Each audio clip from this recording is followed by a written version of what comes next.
Tension erupts on Delancey Street. Catherine Doyle, the most powerful female billionaire in Philadelphia, stands face-to-face with Andre Williams, the garbage collector who managed to do what she, with all her wealth and influence, could not: make her daughter feel safe. "Who do you think you are?" Catherine snapped, her breath trembling with fury. "You think you understand my daughter better than I do?" Andre calmly placed his dust-covered glove on the trash bin, lifted his head, and looked straight at the trembling woman. His voice was deep yet steady. "I don't need to understand. I just need to listen." "Listen to what?" Catherine stepped closer, her eyes blazing. "The girl hasn't spoken a word in 6 years." 6 years? What could you possibly have heard? Andre's lips curved slightly, his gaze unwavering. "Exactly. Those 6 years, did you ever truly stay silent to listen? Or did you just keep talking, pushing, demanding she respond?"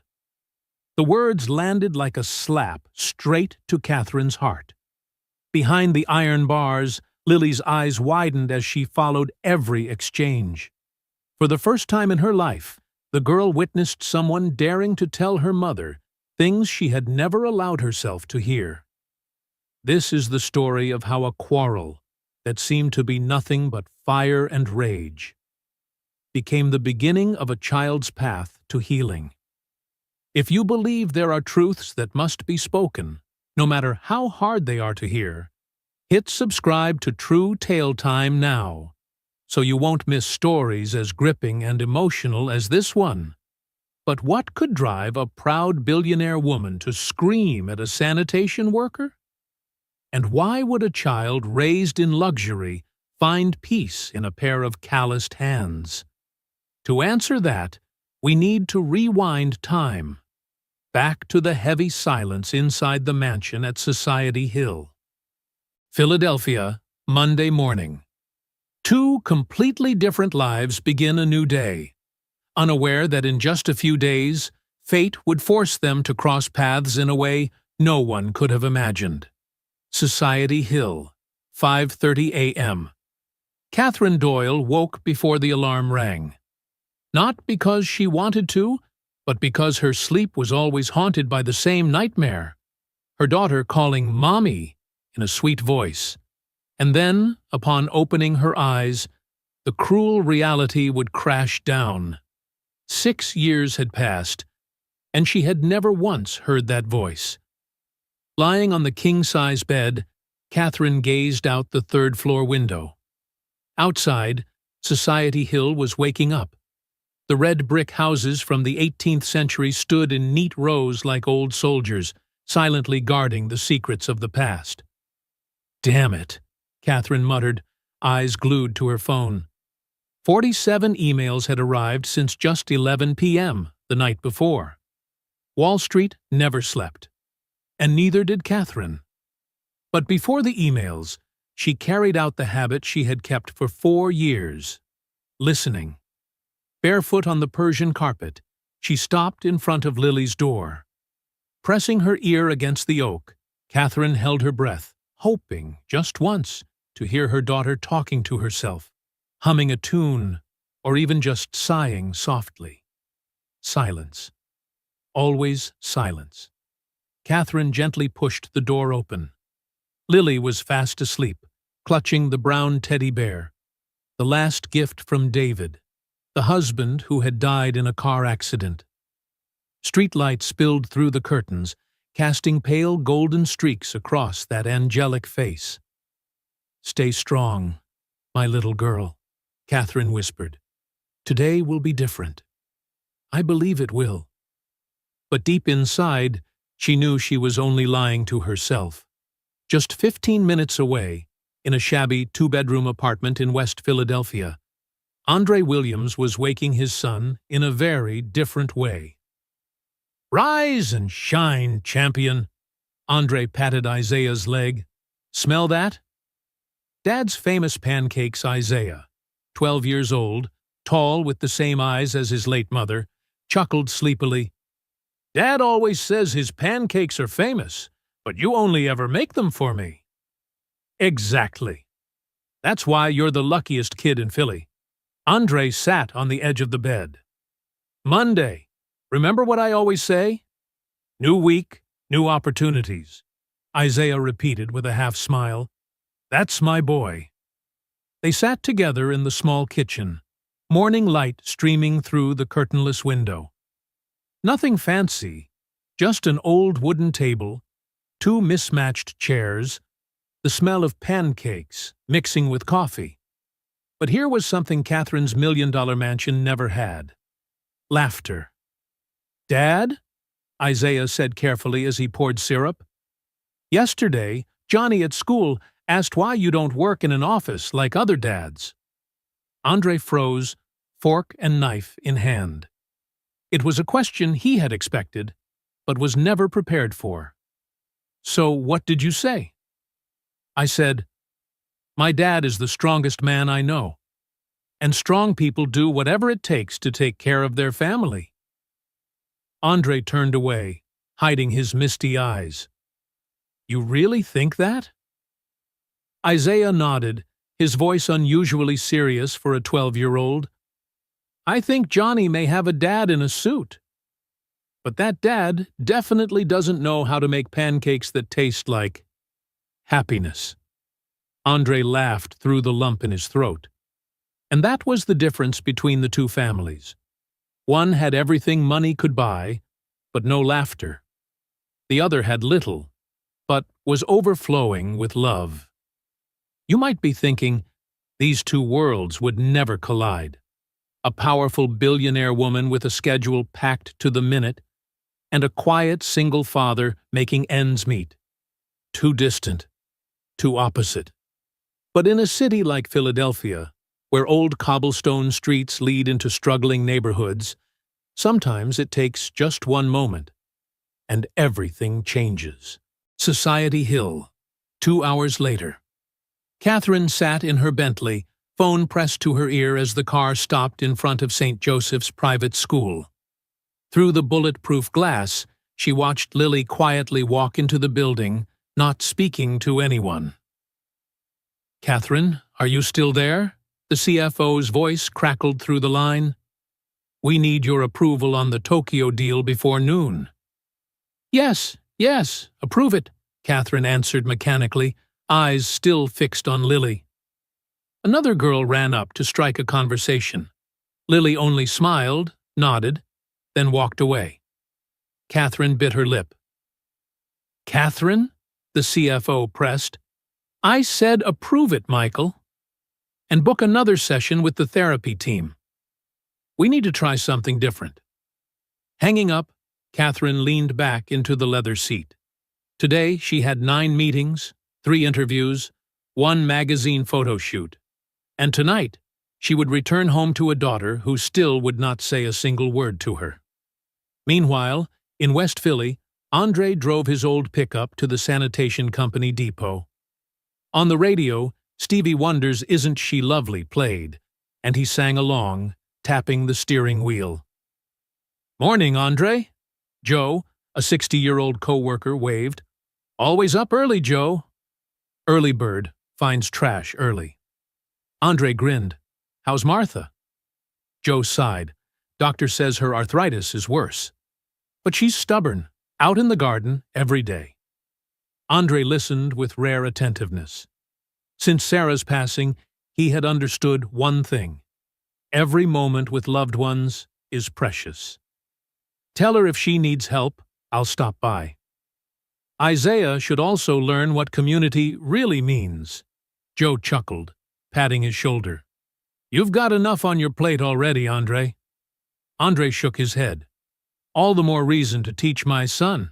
Community is where you give, not just take. Life has a strange way of pulling people together when they need each other most. And just one day later, on what seemed like an ordinary morning, these two worlds would collide. In a way no one expected. Because sometimes a chance encounter becomes a lifelong turning point. And sometimes a silent child is the very voice two adults need to hear. Tuesday, 8:15 a.m. on Delancey Street. Andre Williams's familiar green garbage truck rolled down the oldest cobblestone street in Philadelphia. This wasn't his favorite route, not because of the heavy work, but because it always felt like he had wandered into a world that wasn't his. Society Hill, Andre muttered, his eyes sweeping over the million-dollar mansions lined up like fortresses. A place where people have everything, except time for each other. He stopped in front of number 412, a 3-story mansion with glossy black gates and a perfectly trimmed garden. Andre had heard co-workers mention this family, the youngest female billionaire in Pennsylvania, living with her 6-year-old daughter, the child high society coldly nicknamed the Mute Angel. Weird nickname for a kid, Andre frowned, dragging the heavy trash bin. Every child should be noisy and messy. That's what being a kid is. Just as he was about to dump the trash, a small sound came from behind. Andre turned. Behind the iron bars stood a little girl, about 6 years old, golden hair, piercing blue eyes. Her elegant pink dress only highlighted the stark contrast with the sadness in her gaze, a sadness no child should carry.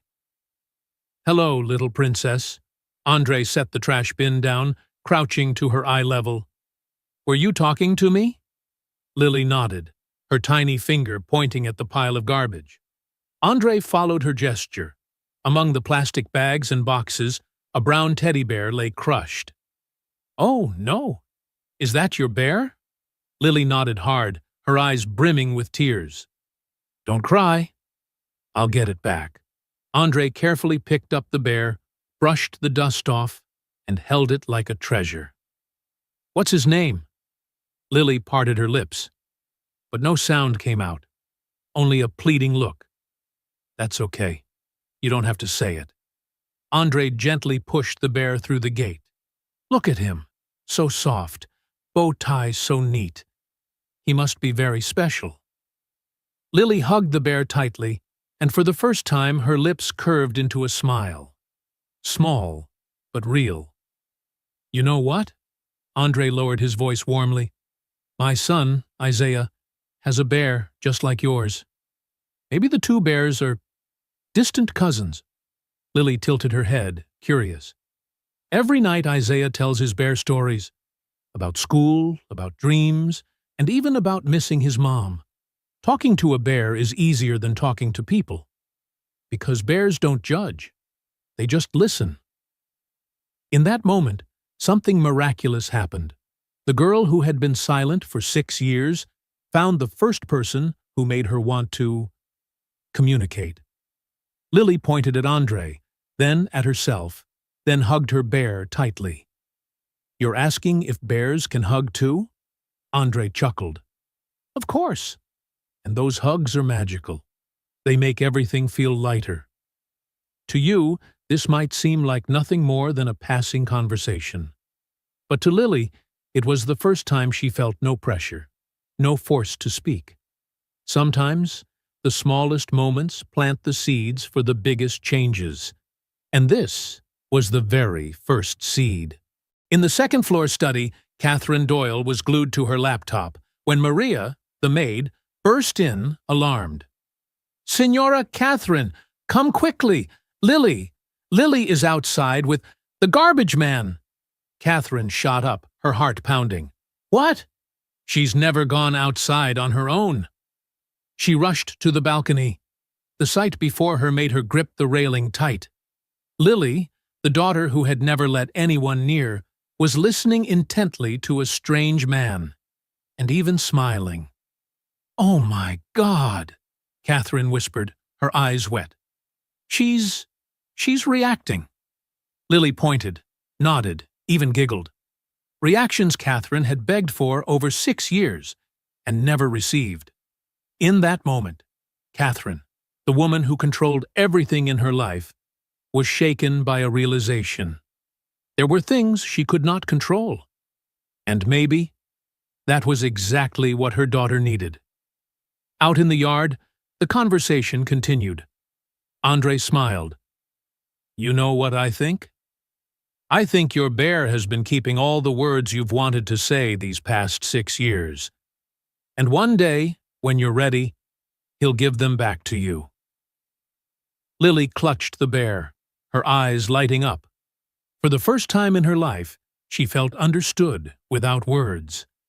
Andre stood. I have to go now, little princess. But I'll be back tomorrow, same time. Who knows? Maybe then you'll introduce your bear to me in a special way. Lily nodded, waving her tiny hand. Andre had just turned when a cold voice cut through the air. Excuse me. He turned. A tall woman, blonde hair neatly tied back, elegant black suit. Even without an introduction, Andre knew. Catherine Doyle. Yes, ma'am, Andre spoke. I don't know what you're doing, but my daughter is not allowed to talk to strangers. Andre glanced at Lily, now hiding behind the bars, hugging her bear tighter, then answered calmly. With respect, ma'am, your daughter was just talking to me. In her own way, Catherine froze. She doesn't talk to anyone. She has a medical condition. Andre held her gaze. I'm sorry, but in just these few minutes, she's said more to me than she has in 6 years. Catherine's eyes swept over him. The stained orange uniform, the dusty gloves, the stench of garbage. I appreciate your kindness, but she needs doctors, not small talk from a stranger. Andre nodded slightly. Doctors are great. But I believe sometimes what a child needs most is simply someone willing to listen. The air grew heavy. Catherine felt the blood rush to her face. I think you should leave now. Andre turned to go, but before walking away, he looked back. See you tomorrow, little princess. Don't forget what we just talked about. The garbage truck slowly rolled away.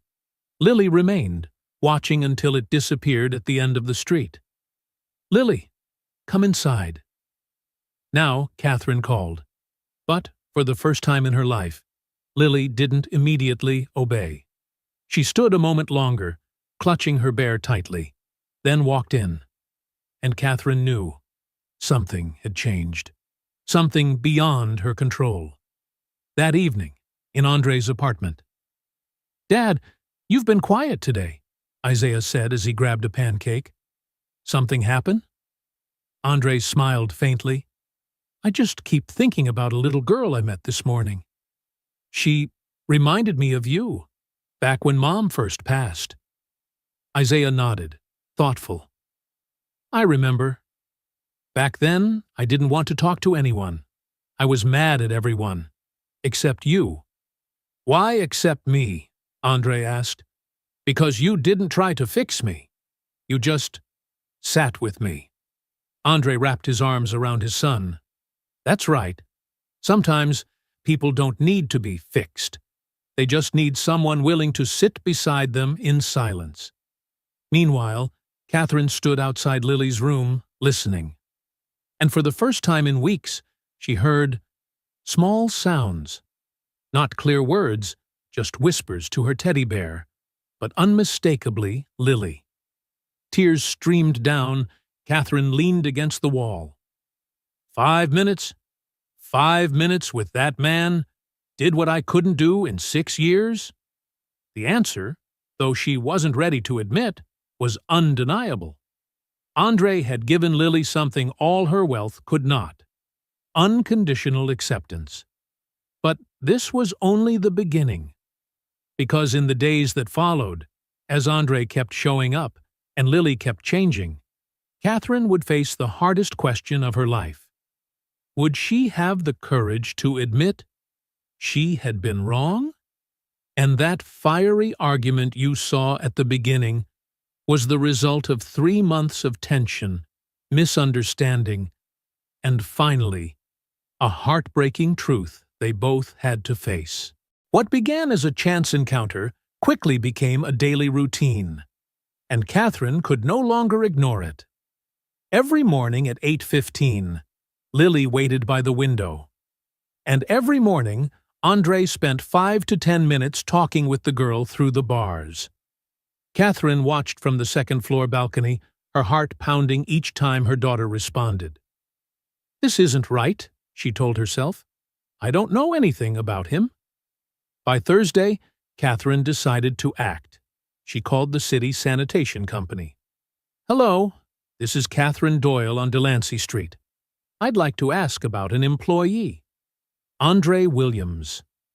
Is there a problem, ma'am?" The supervisor's voice sounded worried.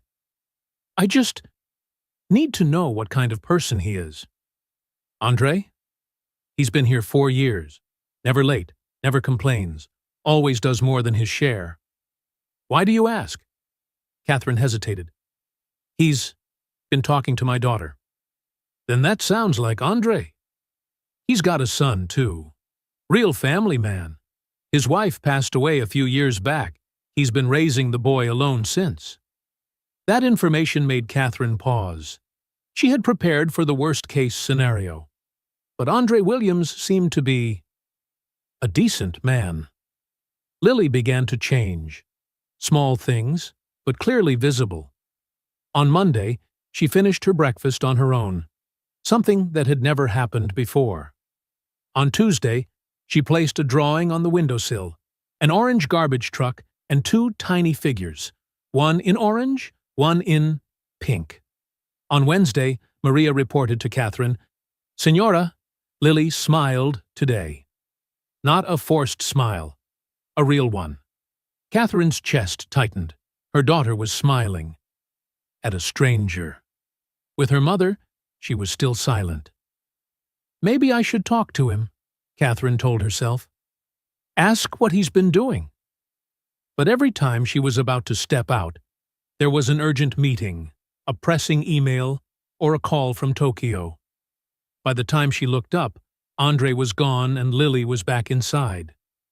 Andre began telling Lily about his son. "Isaiah started middle school this year," he said, while swapping out the trash bins. "He was scared on the first day."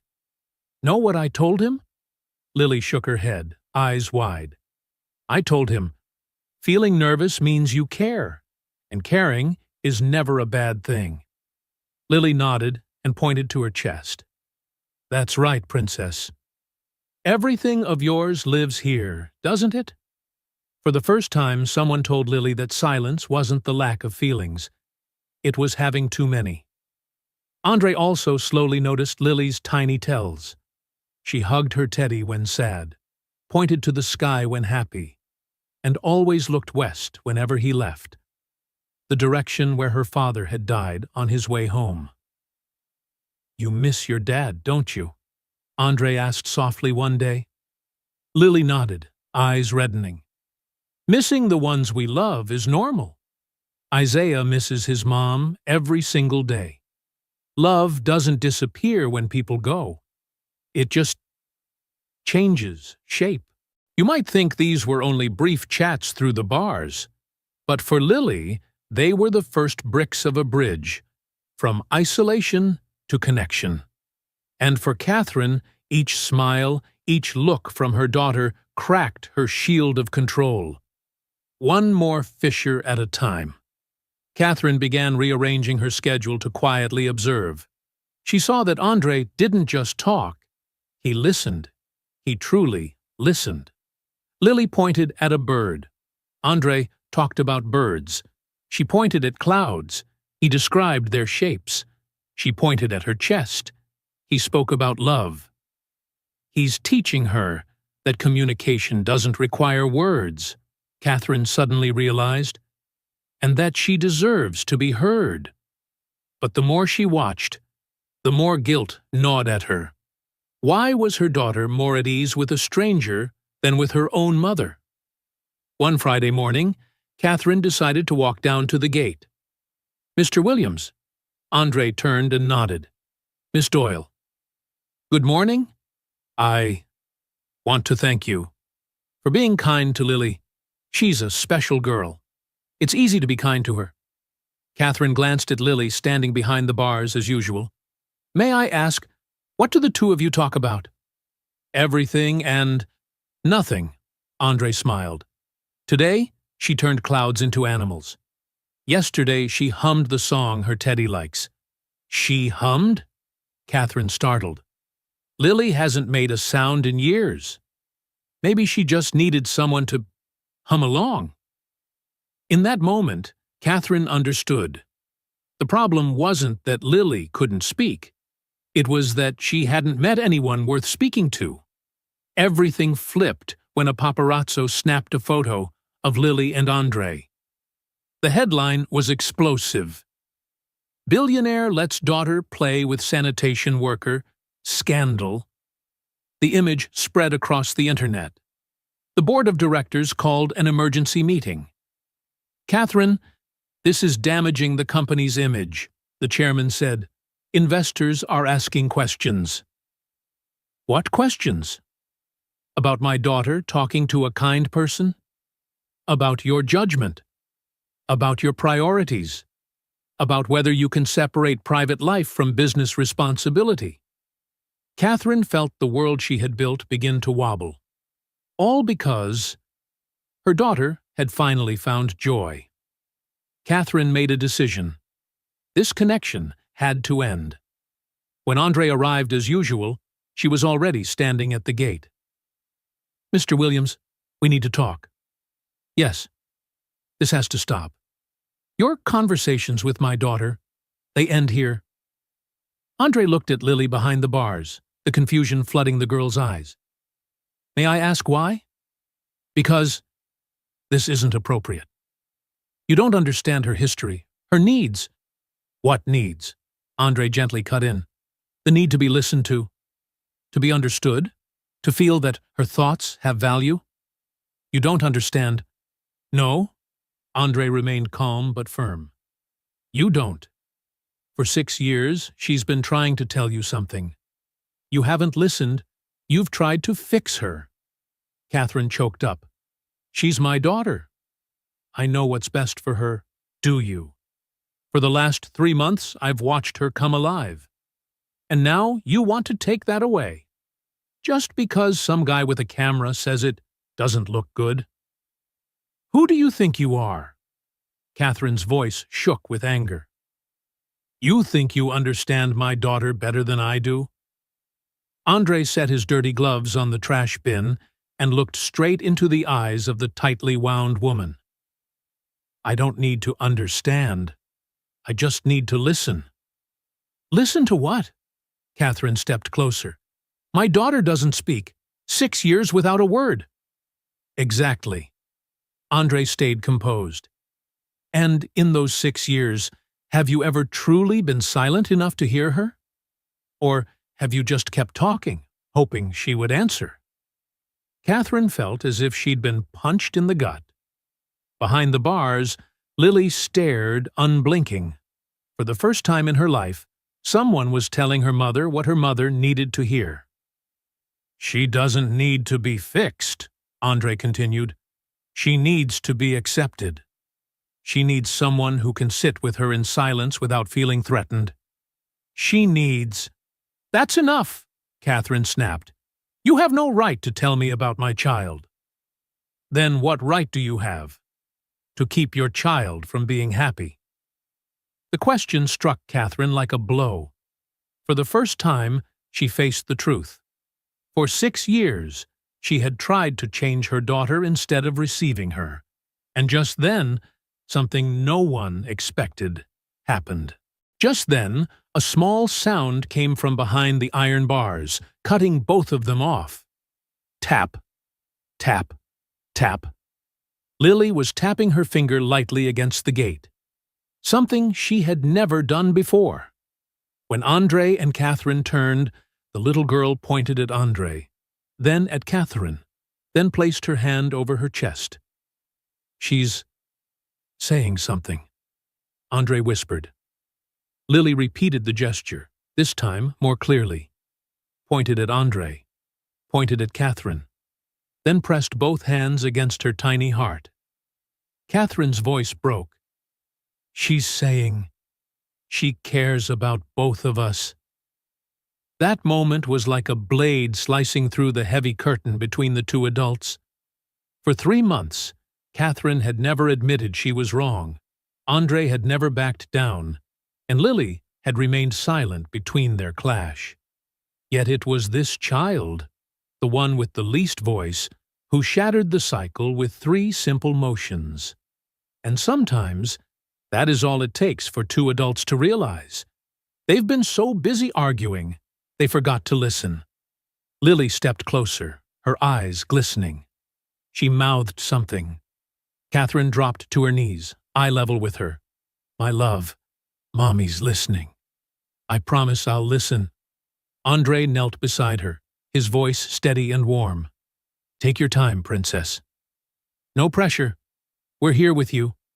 And then, like a breeze stirring the leaves, a tiny voice broke the silence.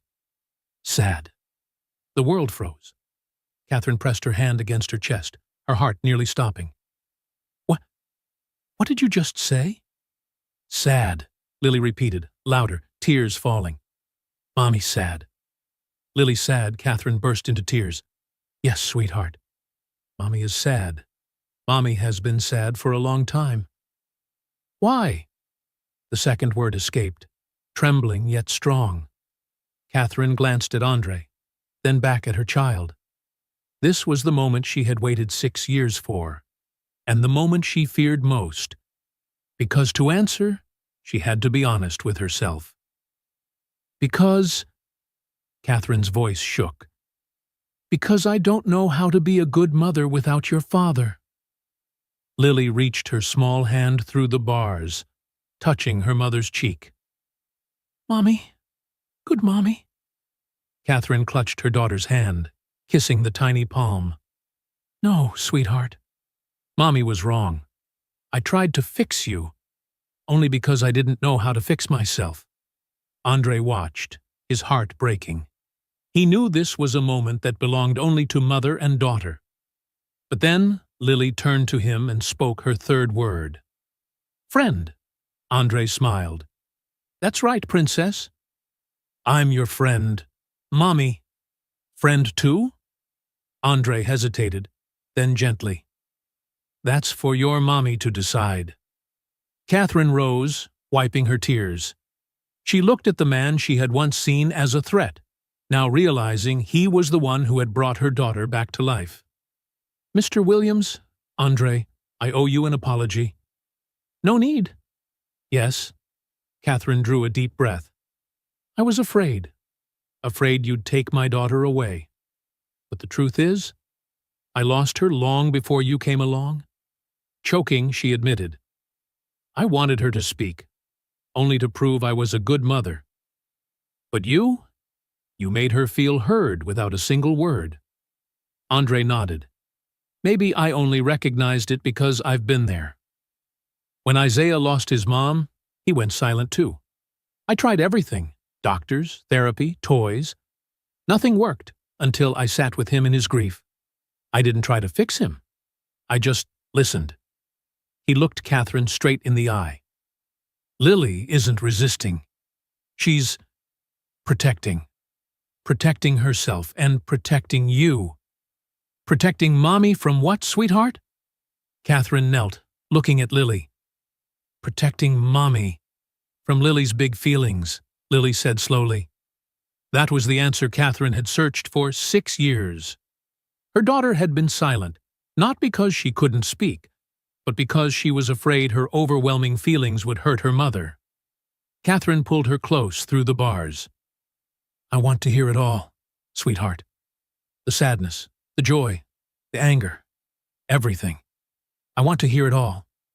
Really. Really. No more hiding. We'll face it together." Lily turned to Andre. "Andre, help?" Catherine and Andre locked eyes. The tension from 10 minutes ago had vanished, replaced by rare understanding. "If your mom agrees," Andre smiled softly, "I'd be honored to help." Catherine drew a deep breath and extended her hand. "Andre, would you like to come inside for coffee? I think Lily has more to say." Andre glanced at her pale hand with its perfect manicure, then at Lily's radiant smile behind the gate. "I'd be glad to." And when the iron gate swung open for the first time in 6 years, it wasn't just Andre who stepped inside. It was hope, healing, and the chance for a family to be reborn. Lily sat between her mother and Andre on the leather sofa. She still clutched her teddy bear, but now she spoke. Not much, but steadily. Each word was as precious as a diamond. "Bear's name? David," Lily whispered. "Like Daddy?" Catherine choked up. "Yes, sweetheart. Just like Daddy." "Daddy? In heaven?" "Yes, in heaven." "Daddy? See Lily talk?" "Of course. And he'll be so proud of you." Lily turned to Andre. "Isaiah, come play?" Andre laughed. "You want that?" "Yes, Lily, teach Isaiah about bears." In that moment, Catherine realized her daughter had never needed to be fixed. She only needed to be loved, understood, and, above all, accepted. But the story doesn't end here, because a breakthrough is only the first step. The true journey of healing, for Lily, for Catherine, and even for Andre, had only just begun. Catherine did something she hadn't done in 6 years.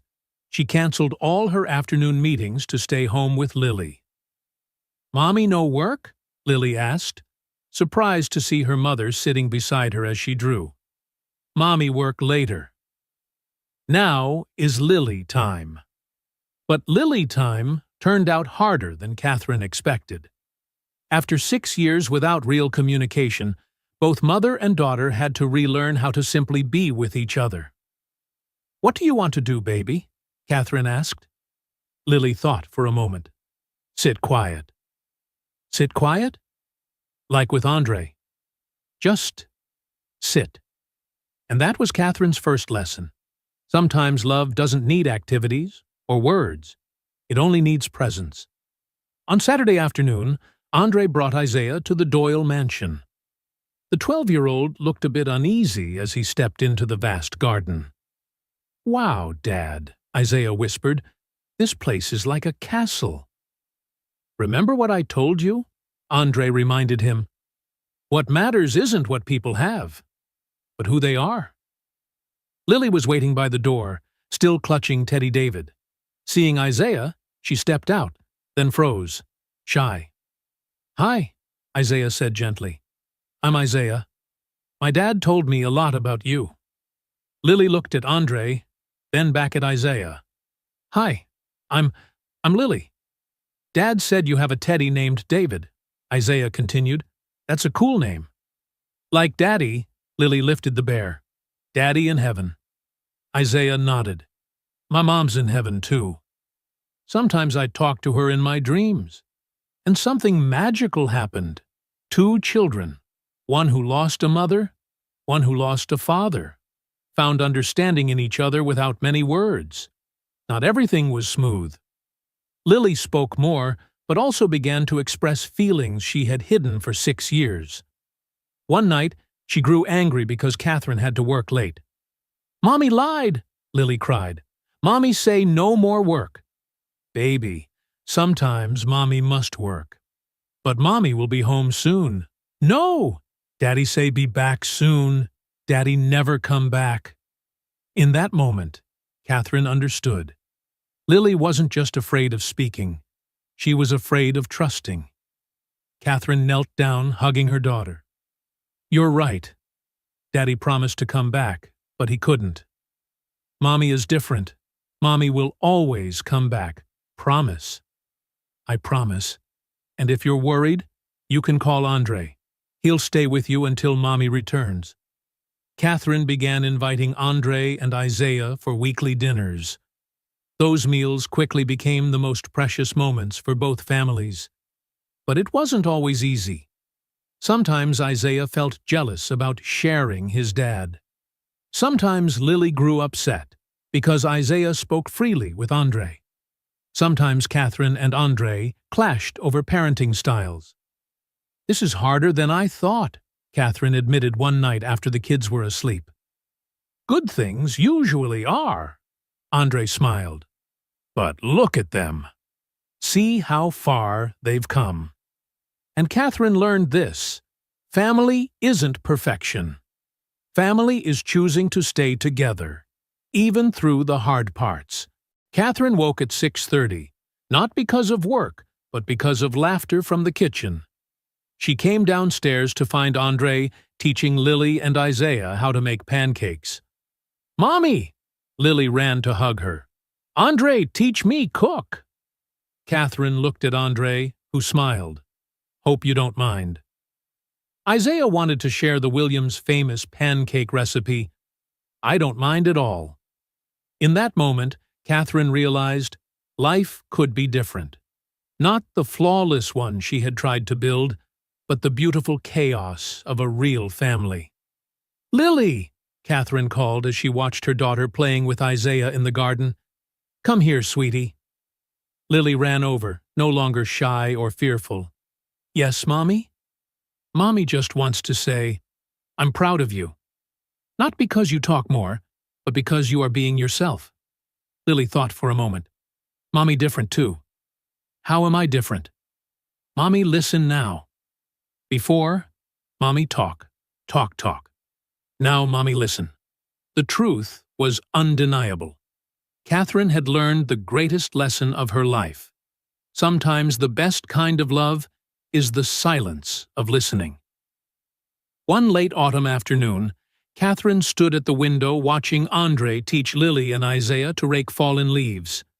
The three of them laughed together in the crisp air. Maria came near. "Señora, you look happy." "I am," Catherine smiled. "For the first time in years, I am truly happy." "Mr. Andre? He's a good man." "Yes, he is." "You think maybe someday?" Catherine looked at Maria, then back outside. "I don't know what the future holds, Maria. But I do know this. Whatever it is, we are building something beautiful." In the yard, Lily ran inside, arms full of golden leaves. "Mommy! Look! Isaiah, teach me make-leaf crown." Catherine knelt down as Lily placed the crown on her head. "It's beautiful, baby." "Like family," Lily said seriously. "Different pieces, but beautiful together." Catherine hugged her daughter, glancing over her shoulder to see Andre and Isaiah walking up. "Yes, sweetheart. Beautiful together." They didn't know what the future would bring. They didn't know if Catherine and Andre would ever become a couple. They didn't know how big the next challenges might be. But they knew one thing. They had learned how to love without control, to listen without fixing, to be together without perfection. And perhaps that is the most important thing a family can have. Life rarely closes with an absolute ending, but sometimes new beginnings are more beautiful than old conclusions. And sometimes family isn't where you are born. It's where you choose to belong. Catherine, Lily, Andre, and Isaiah were writing their own story, finding each other in the most unexpected moments, and learning how to become a family in their own way.